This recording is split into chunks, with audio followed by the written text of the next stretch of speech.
Selamat pagi saudara-saudaraku yang dikasihi Tuhan dan yang mengasihi Tuhan. Di pagi yang indah ini kita bersyukur kalau kita dibangunkan sama Tuhan untuk bisa menjalani hari yang Tuhan beri.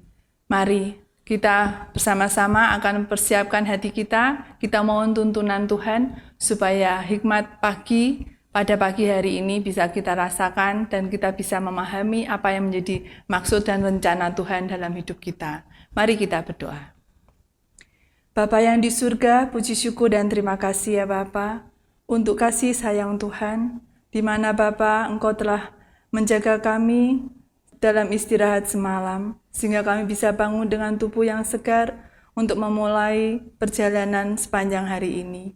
Bapa yang di surga, sebelum kami memulai perjalanan sepanjang hari ini, kami rindu Tuhan mendengar suara Engkau. Biarlah Bapa, kami bisa mengerti apa yang menjadi rencana dan kehendak Tuhan dalam hidup kami. Tuntun, bimbinglah ya Bapa, dan curahkanlah urapan Roh Kudus-Mu buat kami, sehingga Bapa kami bisa menjalani hari ini dengan baik bersama dengan tuntunan kuasa Roh Kudus-Mu. Terima kasih ya Bapa, kami mau serahkan semuanya ini hanya di dalam nama Tuhan Yesus Kristus. Amin. Hikmat pagi pada hari ini dengan tema Tidak Takut Akan Masa Depan. Terambil dari Roma 8 ayat 15. Demikianlah firman Tuhan. Sebab kamu tidak menerima roh perbudakan yang membuat kamu menjadi takut lagi. Demikianlah firman Tuhan, syukur kepada Allah. Selamat pagi saudara-saudara. Saudara, Pelabuhan Magadan adalah sebuah pelabuhan maritim di kota Magadan, Oblast Magadan, Rusia. Pelabuhan ini terletak di Teluk Nagaev di pantai utara Laut Okhotsk. Saudara, pelabuhan ini memiliki 13 dermaga yang terdiri dari 3 dermaga untuk produk minyak, 2 peti kemas, dan juga 8 untuk barang lainnya. Dikisahkan ada seorang wanita bernama Lena yang tiba di kota pelabuhan Magadan. Dalam keadaan sakit dan tidak memiliki uang sepeser pun, ia pergi ke wilayah dermaga untuk mencari pekerjaan. Di sana ia bertemu dengan seorang pria yang digambarkannya sebagai orang yang memiliki hati yang baik. Pria tersebut memberi Lena pekerjaan di pabriknya, dan bersama istrinya menyediakan makanan serta tempat tinggal bagi Lena. Lena selalu khawatir akan masa depannya. Ia bercerita tentang kunjungan-kunjungannya ke ahli-ahli nujum dan juga peramal. Ia bertanya tentang masa depan, tentang nasib baik, hari buruk, dan juga lain sebagainya.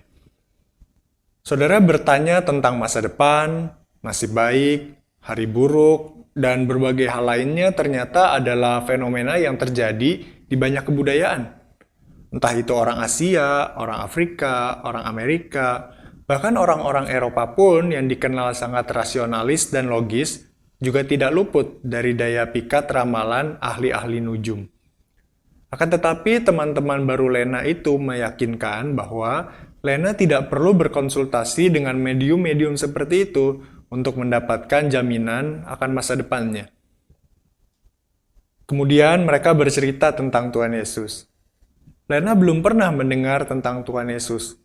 Karena itu, mereka menjelaskan siapa Yesus itu dan bahwa Tuhan Yesus sanggup membebaskannya dari ketakutan.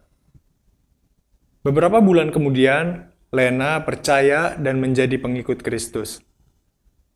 Setelah percaya pada Tuhan Yesus, Lena pun berkata, "Kini saya tidak lagi mencari roh-roh, dan saya dipimpin oleh Roh Kudus." Ketakutannya akan masa depan telah diganti dengan damai sejahtera yang hanya dapat diperoleh di dalam Allah.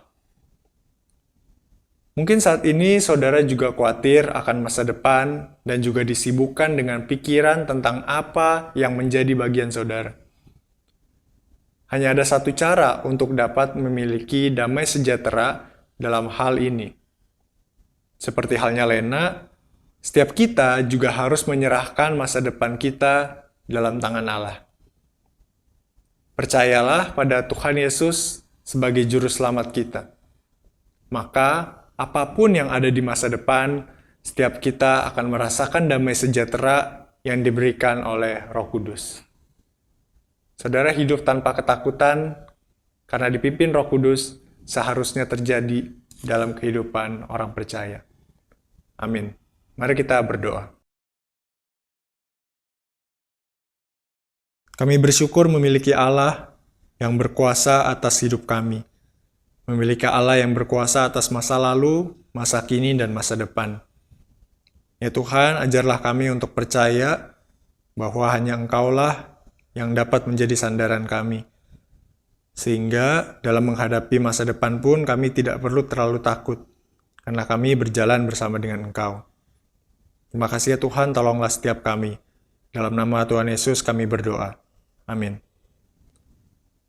Saudara, selamat menjalani kehidupan dan aktivitas panjang hari ini di dalam anugerah Tuhan, dan kiranya Tuhan Yesus memberkati kita semua.